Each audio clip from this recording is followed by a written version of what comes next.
Vous entrez dans la pièce et votre chat se lève ostensiblement pour s'en aller. Ou peut-être que vous tendez la main pour le caresser et qu'en guise de réponse, vous n'obtenez qu'un froncement d'oreille méprisant. Ça vous dit quelque chose? Nous adorons nos petits tyrans poilus, mais parfois une pensée nous traverse l'esprit. Et si cet amour n'était pas réciproque? Et si, derrière les ronronnements et l'adorable apparence, se cachait une haine silencieuse? Aujourd'hui, nous allons révéler 5 signes subtils qui montrent que votre chat vous a peut-être en grippe.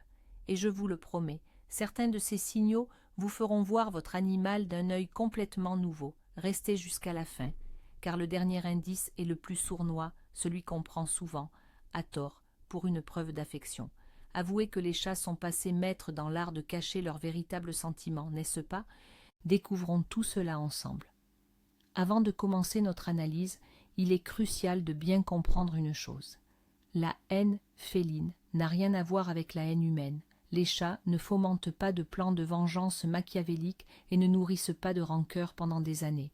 Quand nous utilisons le mot « déteste », nous parlons en réalité d'un niveau extrême de malaise, de peur, de méfiance ou de stress que l'animal associe spécifiquement à vous.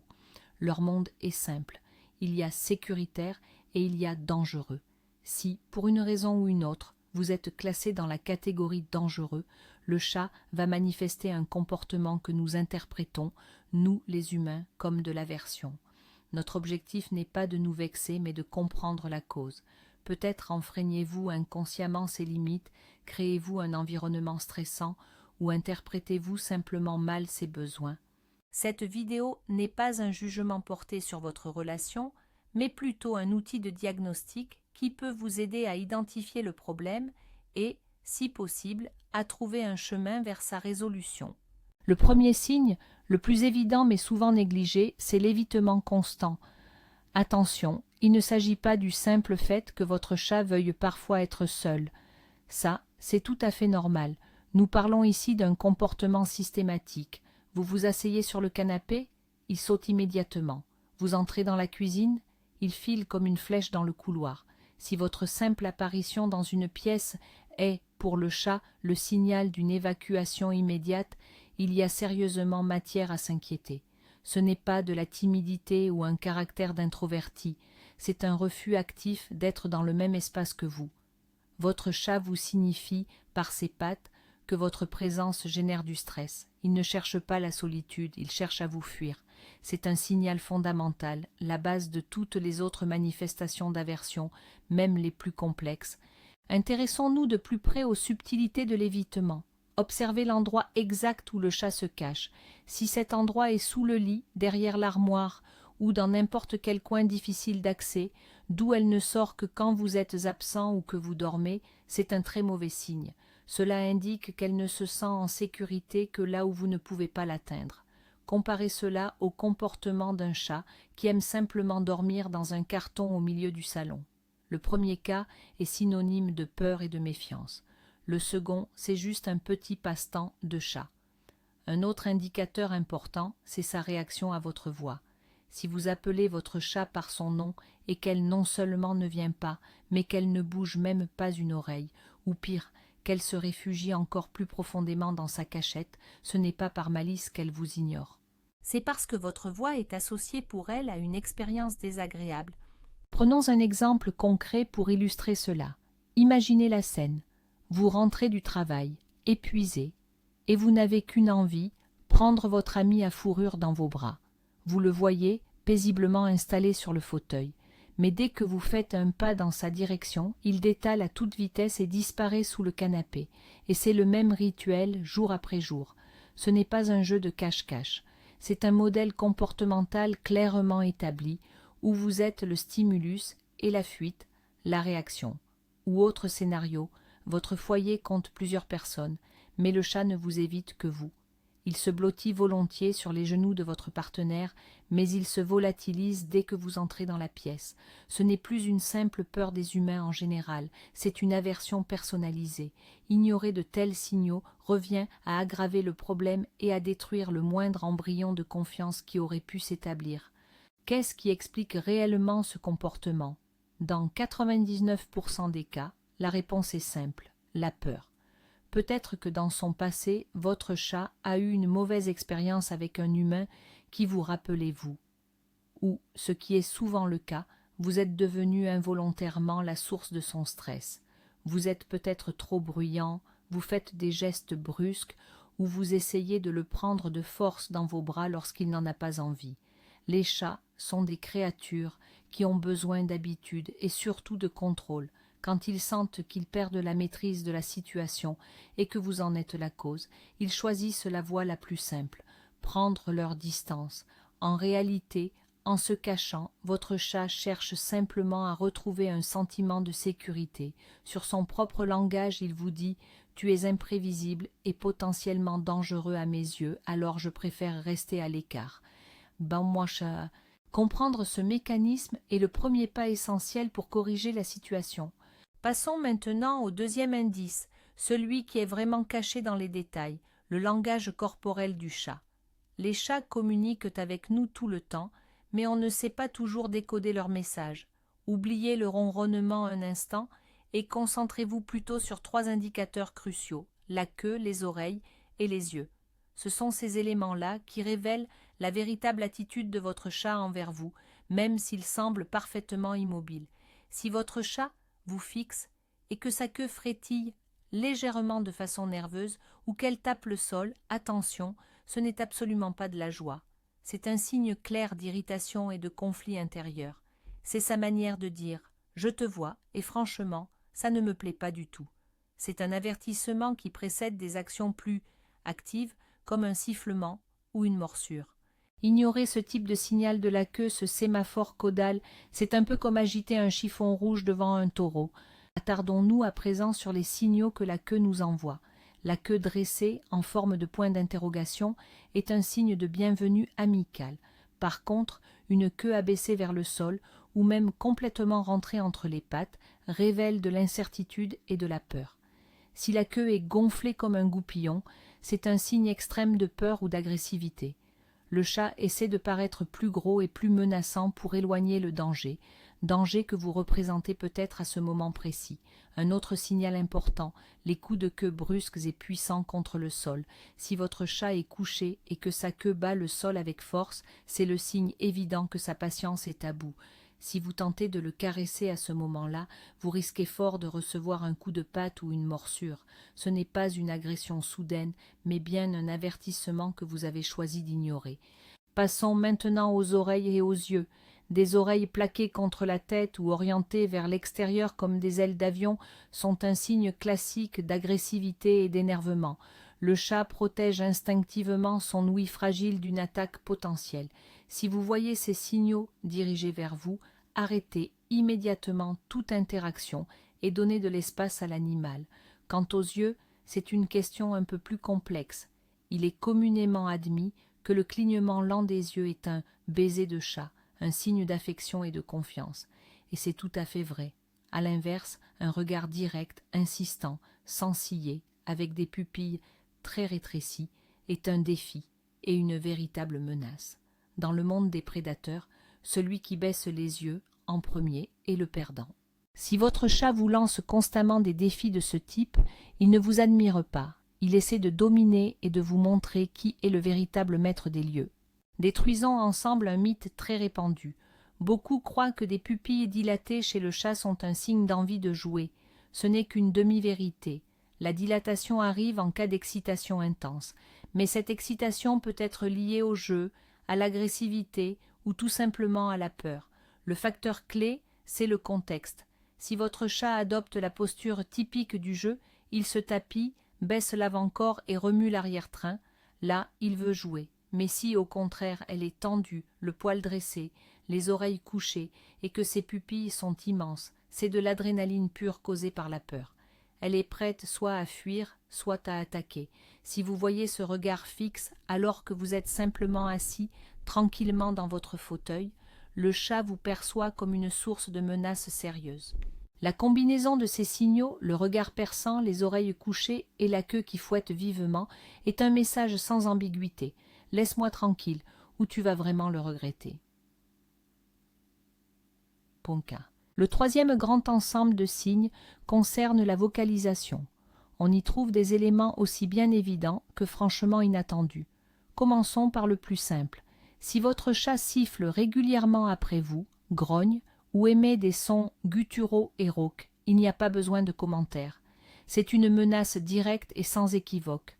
Le sifflement est l'imitation du cri du serpent, une manière instinctive de faire fuir l'ennemi sans avoir à se battre. Le grognement, c'est l'étape suivante, un avertissement indiquant qu'il est prêt à passer à l'attaque. Il est crucial de comprendre qu'un chat ne siffle jamais juste par mauvaise humeur. C'est toujours une réaction à une menace perçue. Et si c'est vous qui devenez constamment cette menace, simplement en passant à côté ou en tentant de le toucher, cela signifie que la confiance est très, très sérieusement compromise. Penchons-nous sur la signification profonde de ces sons. Le sifflement et le grognement sont avant tout des mécanismes de défense. Sachez qu'en réalité, le chat n'a aucune envie de se battre. Pour lui, l'affrontement est un risque de blessure grave, ce qui, dans la nature, pourrait même être fatal. C'est pourquoi il déploie un véritable arsenal de signaux d'alarme pour éviter le contact physique à tout prix. En émettant ces bruits, votre chat vous envoie un message clair. Tu as clairement dépassé mes limites. Tu es arrivé beaucoup trop près. Fais un pas de plus, et je serai forcé de me défendre. Si vous ignorez obstinément cet avertissement et poursuivez votre rapprochement, vous provoquerez vous-même l'attaque. Ne soyez pas étonné ensuite si votre chat devient agressif du jour au lendemain. Non, elle ne l'est pas devenue. Elle vous avait prévenu, mais vous avez choisi de ne pas écouter. C'est exactement comme ignorer un signal de circulation et s'étonner d'avoir un accident. Et maintenant, voici le signe le plus subtil de cette catégorie. C'est le silence. Oui, l'absence totale de son dirigé vers vous peut être un signal inquiétant. On a l'habitude de considérer le ronronnement comme une preuve d'amour. Mais que se passe-t-il si votre chat ne ronronne jamais sur vos genoux?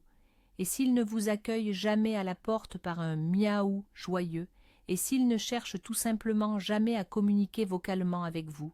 Bien sûr, il existe des chats naturellement discrets, peu bavards, mais si ce même chat communique activement avec les autres membres de la famille et qu'il ne vous honore, vous, que d'un silence glacial, c'est une forme d'ignorance pure et simple.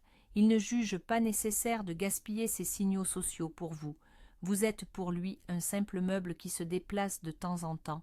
L'absence de vocalisation positive peut être une déclaration tout aussi forte qu'un sifflement direct. Mais pourquoi le silence d'un chat peut-il être un si grand danger?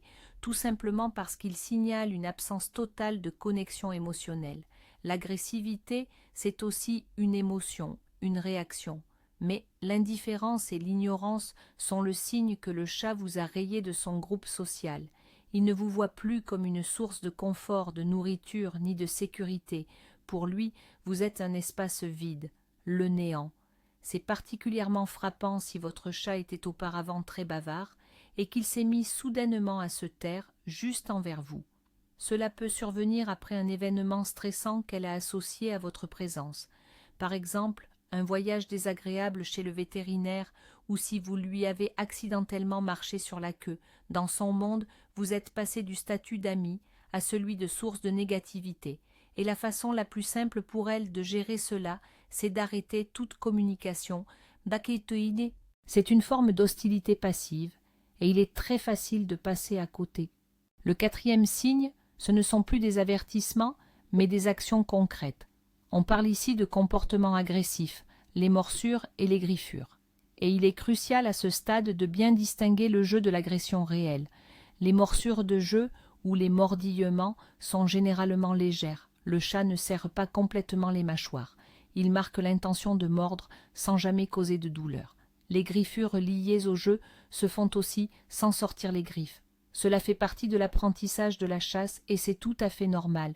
Une morsure agressive, par contre, c'est une toute autre affaire. Elle est rapide, sèche, douloureuse et va souvent jusqu'au sang. Le chat y met de la force et après avoir mordu, il ne reste pas sur place pour jouer. Au contraire, il s'écarte immédiatement et se met en position défensive. Si votre chat vous gratifie régulièrement de ce genre de cadeau, sachez que ce n'est pas du jeu, c'est une attaque. Il existe une forme d'agression très particulière qui déroute souvent les propriétaires de chats. C'est ce qu'on appelle l'agression par surstimulation ou l'agression due aux caresses. La scène est classique.